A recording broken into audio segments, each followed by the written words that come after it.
Here we are in the 2023 season, and the Memphis Grizzlies are back to their old ways and ready to entertain us for another season. The Grizzlies finished this year with a record of 51-31, again finishing second in the West. Not really missing a step from the year prior, and this is even with them having a few injuries from core players like Ja Morant and Steven Adams. But that wasn't slowing the Grizzlies down. Front or back, pest control, who called about raps?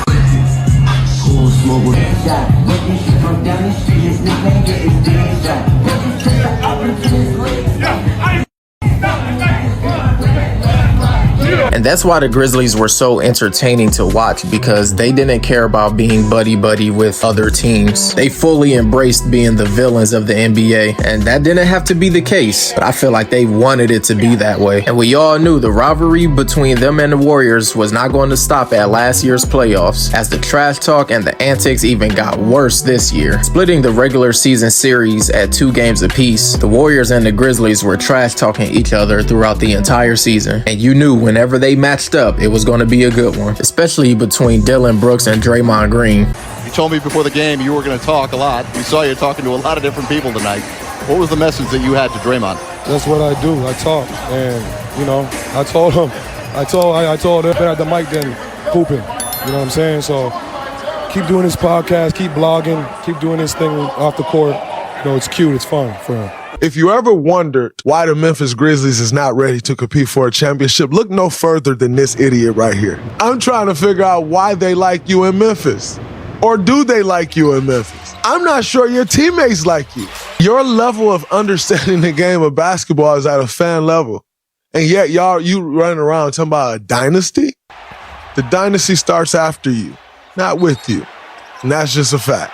I know dynasty-like players, and they aren't clowns. I know I'm a better player than him. I could do the same stuff like he does. That's easy. You know, that's just showing up to work. He was trying to, pin my teammates against me. That's a low blow. So, and that's what type of player he is. These are my guys. We grew it all together. I ain't out there, getting physical altercations with my teammates. I sit there and talk to them, try to, not break them down, but, build them up. Never attacked one of them? No, never.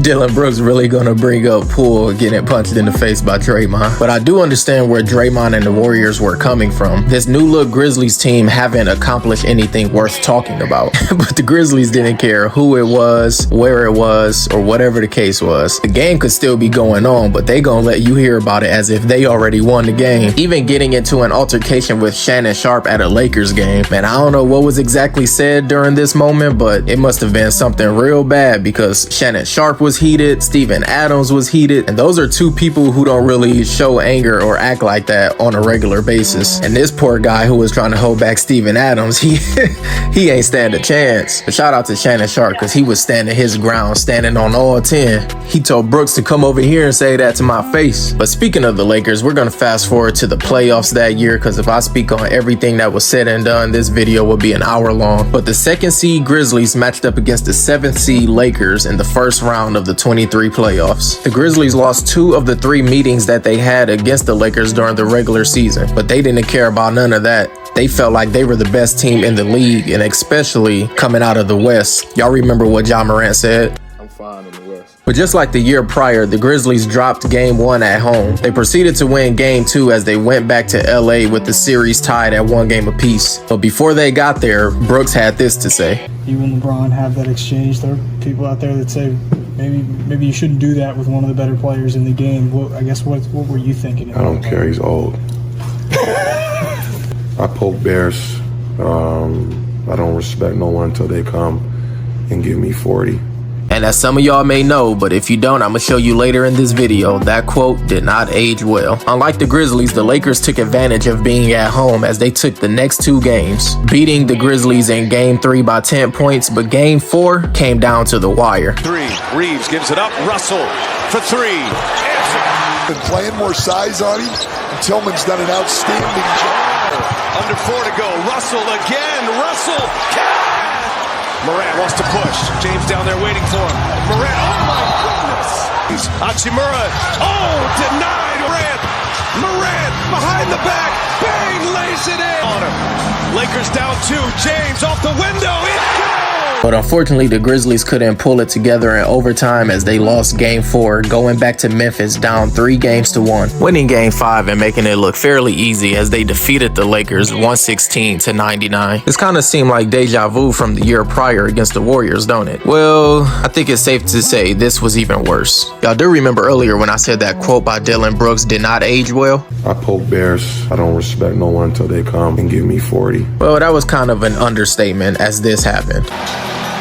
Like I say, this as a former player.